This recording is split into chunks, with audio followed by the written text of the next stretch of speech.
I dag skal vi blaffe så langt vi overhovedet kan på 24 timer.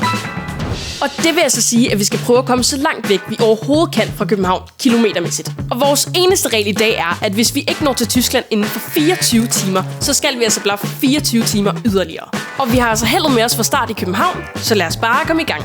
Og vi er simpelthen så heldige, at den her video kommer sindssygt hurtigt i gang. For inden vi overhovedet var begyndt at bluffe, så er der en, der spotter os på fortovet og spørger, om vi skal med i hans bil. Det er jo så heldigt. Jeg tænker, jeg har en kæmpe fordel i dag, fordi jeg er jo simpelthen blessed med mine fingre. De er 2 forskellige tommelfingre. Så må ikke det er en fordel, at den her flotte tommelfinger lige står og peger ind ved vejen. Kom, skal du med? Eller jeg skal med. Så lad os komme over til bilen. Han venter altså på os alene.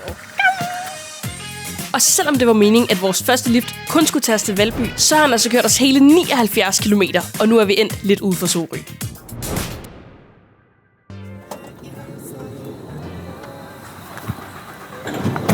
Nu har vi altså kørt de første 79 km og endt lidt her uden for Sorø, så vi er cirka her på kortet. Og det er altså virkelig sindssygt, at vi kommer så langt i forhold til, at det var den første, der samlede os op og sådan der. Vi har ikke engang stået med deres skilt. Han fandt os bare på fortovet og spurgte, om vi skulle med. Og det var faktisk også meningen, at han bare skulle køre os til Valby. Men så fordi vi faldt i så god snak med ham, så kørte han os seriøst hele vejen hertil. Og nu har vi altså kørt i en times tid, så vi har cirka 23 timer tilbage. Så jeg tænker bare, at vi skal afsted. Så hvad, skat? Så er du bare tænkt, der stod der, eller hvad? Ja. Yeah.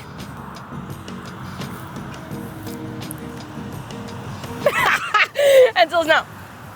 Jeg var pisselig glad. Jeg kan godt mærke, det er noget, der arbejde. Jeg har stået her i cirka 1 minut nu, og jeg gider allerede ikke mere.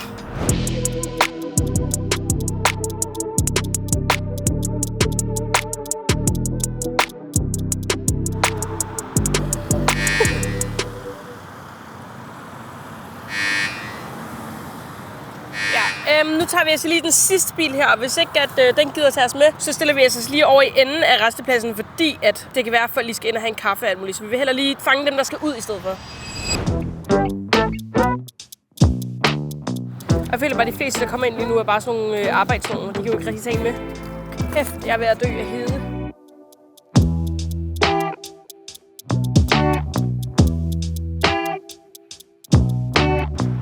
Regnet med, at det var så svært som det er lige nu? Jeg tror faktisk, jeg har regnet med, at det var midt imellem svært. Sådan en sværhedsgrad. Please, please, please, please, please, please, please. Ej, er det rigtigt? Hi, where are you going? I'm going to Switzerland.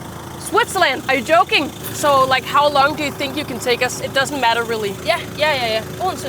Er det muligt? Okay. Ej, tusind tak. Ja. Yes, Odense. Det er perfekt. Jeg bor i Malmö. Og jeg er på vej nu til Schweiz. Hvad skal du i Schweiz? Jeg skal arbejde. Og hvad arbejder du som? Jeg jobber inom bygg. Ja. Ej, hvor dejligt. Jeg er elektriker. Ja. Spændende. Hvor lang tid har du været det? 3 år. 3 år. Men hvad fik dig til at samle os op? Jeg er samtidig i hjertet. Ja, Jeg vil hjælpe. Okay, det er rigtig dejligt at høre. Ja. Det er vi rigtig glade for. Men det er godt, at der er nogen, der gerne vil hjælpe i hvert fald. Att hjälpa folk är inte till alla, men jag menar så kan man hjälpa, man får hjälpa. Nu er vi altså kommet til broen, og vi skal til at krydse Storebæltsbroen. Det er den der, ikke? Men planen er jo simpelthen, at vi bliver kørt til Odense nu. Og så skal vi jo egentlig bare videre derfra. Vi skal jo så langt, som vi kan komme. Helst til Tyskland, i hvert fald. Og jeg føler mig så hjemme.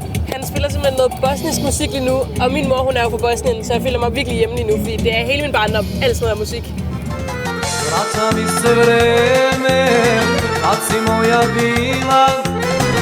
Og her på Lift 2 har vores nye ven altså kørt os 99,7 km, og derfor er vi havnet lidt ude for Odense.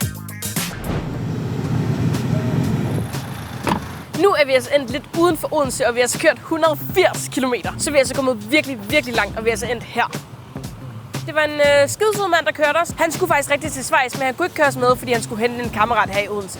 Vi skal videre, vi skal hurtigt afsted. Klokken er blevet 15-16 stykker nu, og vi skal altså bare pur afsted. Altså, vi skulle da tidspres på, mand. For fanden, ikke? Vi skal videre. Og vi nåede altså lige knap at sætte kameraerne op det 3. sted, før at det her skete. Det er løgn. Det er løgn. Hej! Hvor skal du hen af?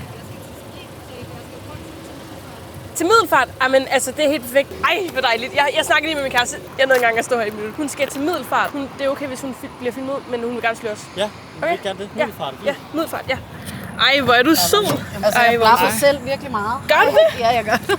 Det var dejligt, vi stod en 1,5 time det sidste sted. Ja, er det rigtigt? og vi er kun lige nået at stå i 2 minutter nu her. Hvor var I henne? Det var lige... Det var en tank et eller andet sted. Ja. 100 km herfra, cirka. Eller hvor lang tid har I sat af til det? Jamen, 24 timer skal vi være afsted. Nå, du sagde, at du selv blaffede meget. Ja. Er det rigtigt? Ja. Altså bare sådan her i Danmark, eller? Og jeg har også blaffet rundt i Europa. Er det rigtigt? Ja. Hvorhenne så? Jeg har været ned igennem Tyskland og så rundt i Balkanområdet. Ja. Følte du, det var nemmere i udlandet? Nogle steder i udlandet. Jeg synes, Tyskland var svært. Var du så alene, eller? Nej, i udlandet har jeg kun blaffet sammen med en veninde. Okay. Det er også meget spændende at høre det, du lige selv har oplevet med det. Ja. Og vores tredje lift på ruten har altså taget os 35,3 km, og vi er derfor endt i Fredericia. Så, Vi er Fredericia. er vi det? Ja. Nå, men nu når vi er i Jylland, så kan jeg godt begynde at snakke jysk, fordi det er pissegod til. Jylland! Jylland! Hvad laver vi i dag? Jylland! Ej. Vi har lige sat os ind her og fået sådan en her bøf-sandwich med brun sovs. Skat.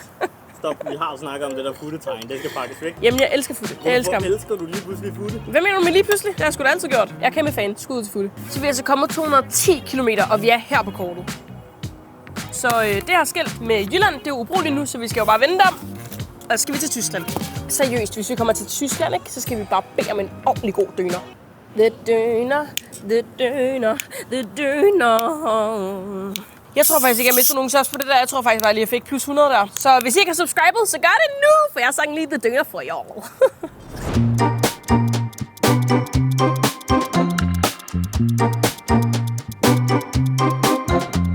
Nu har vi altså næsten været i gang i 6 timer, og vi er stadig ikke kommet til Tyskland. Du begynder at miste håbet nu. Ja, jeg begynder at miste håbet, men det stopper mig ikke, at jeg mister håbet, selvom jeg mister håbet. Er det rigtigt? Oh my god, nu stopper der en. Lige når jeg siger, at jeg mister håbet. Hej med dig. Nej, Du skal til Tyskland. nej, jeg skal ikke helt derned. Jeg skal ned imod Tyskland. Hvorhen af? Jeg skal til Østerhøjst, Østerhøjst. så det ligger nede i Sønderjylland. Det er lige mig. Ej, tusind tak skal du have. Det er en kæmpe hjælp. Hvor langt skal du, sagde du? Jamen, jeg skal til noget, der hedder Østerhøjst. Det ligger lidt nede mod Tønder, så det er også Tyskland. Det er bare den anden side af Tyskland. Ja. Har du prøvet at samle nogle blaffer op før? Det har jeg. Jeg er jo selv været blaffer i mine unge der. Er det rigtigt? Hvor er du så blaffet inde? Det meste af verden. Er det rigtigt? Nu er vi der næsten allerede. Det er Ja, I rigtigt, er godt ja. på vej nu. Ja, det er det. Og vores fjerde lift, den gode Jan, har altså kørt os 72,2 km, og vi er endt i Sønderjylland i Rødekro. Tak for turen, Jan. Jamen selv tak. Tak for din hjælp. Vi ses. Hej. Kæft, der var sød. Vi fik lige noget vand med på vejen. Nu har vi altså også kørt med ret mange, der har været ude at blaffe. Så skriv lige i kommentaren, hvis du har prøvet at være ude at blaffe før, eller gerne vil prøve det. Jeg vil bare lige nødt til at kigge, hvor vi er. Vi er i Rødekro. Vi er lige nu 279 km fra hjemme. Så vi er altså her på kortet. Vi er lige ved at være der. Prøv lige at overveje det. Altså Tyskland, det er så tæt på. Det er så tæt på. Og jeg skal eddermame ikke blaffe 80 timer mere, fordi det er også hårdt. Det skal man ikke sove på. Vi når til Tyskland. Nå, nu leder vi altså lige efter, hvor vi skal stå og gøre sådan her med det her skilt igen. Jeg tænker ikke, det er helt umuligt at komme til Tyskland nu, fordi vi altså er ret tæt på. Så ja, nu er vi i gang med at finde ud af, hvor vi skal stå, men det ligner, at der er en afkørsel, eller hvad det hedder. Hvor folk de ligesom skal mod Flensborg. Hey, det er sgu da Tyskland. Det føles fuldstændig kriminelt at gå her lige nu. Bare her på kanten, og så kan de holde der. Jo, ja, Er det okay. ikke fint?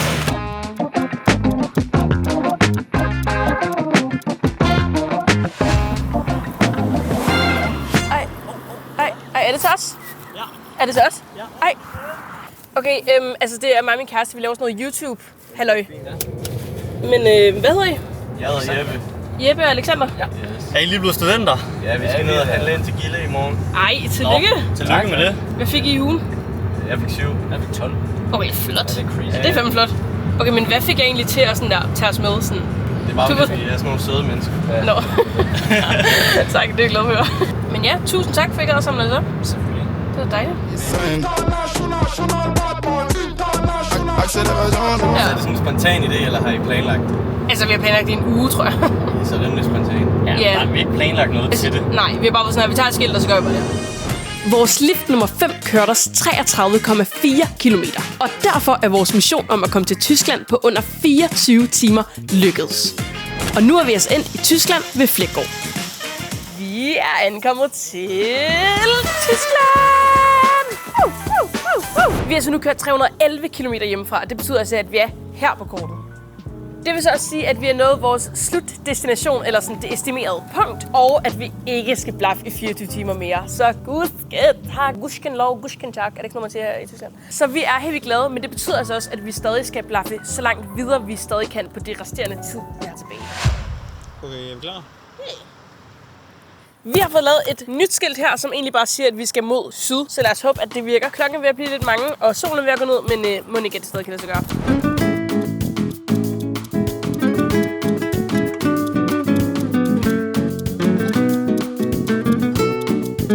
Hun vil til Italien, Napoli, igen.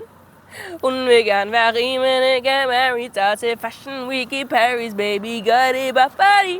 Ungarn.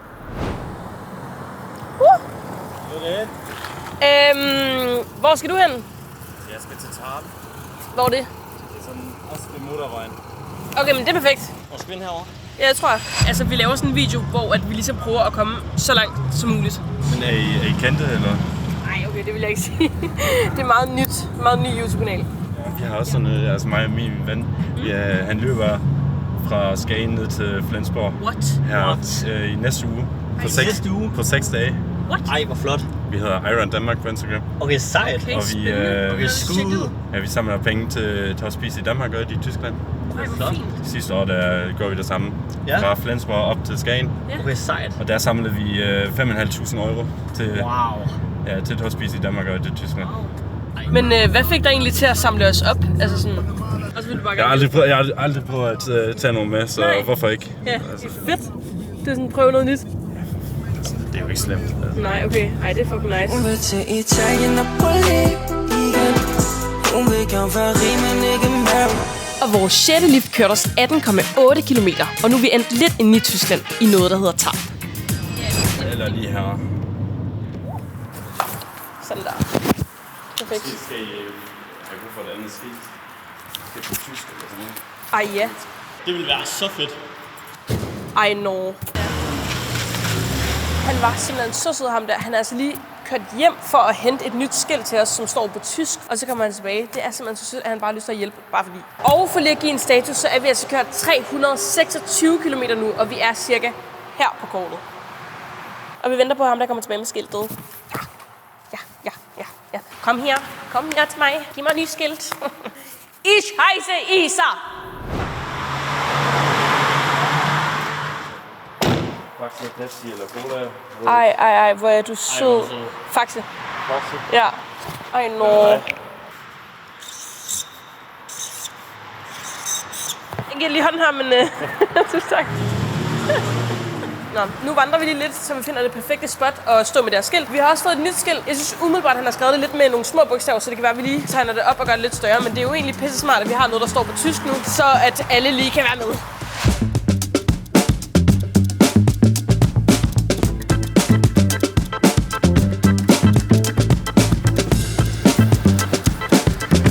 Og efter kun 3 minutter her midt ude i ingenting, der kommer den første bil. Yes. No, you know. Okay, it's okay, but yeah, thank you. But thank you so much for the offer. Bye. Ja, der kom jo lige nogle kørende, og de skulle faktisk også til Hamburg og tilbyde at tage os med, så det kunne have været virkelig perfekt. Men de ville altså ikke filmes, eller ikke sløres eller noget, så bare lige også for at være sådan respektfulde, fordi vi skal jo have en video. Vi håber på, at der kommer nogle andre, der også skal til Hamburg den her vej.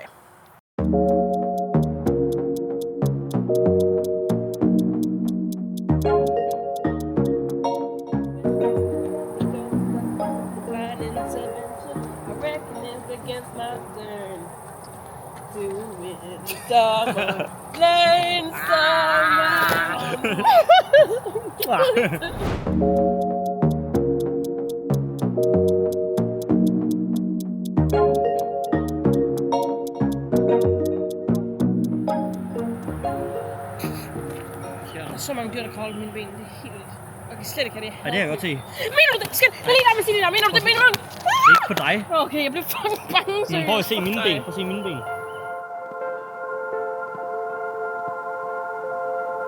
Jeg tror, at chancen for, at vi når til Hamburg er low lige nu. Det tror jeg sgu. Jeg tror ikke, der er nogen, der gider tage os op. Der var jo nogen, der ville, fuck, vi skulle bare tage med dem seriøst. Det er så nemt at være bagklog, men det er virkelig sådan, jeg har det lige nu. Det begynder virkelig at blive mørkt, så det føles også bare som om, at det skal gå hurtigere. Altså hvis det stadig var lyst nogle timer endnu, så følte jeg godt, at jeg kunne stå her meget længere. Men nu er det ved at blive mørkt, og der kommer bare ikke særlig mange biler. Det vil sige meget mindre chancer, så det er bare lidt sådan...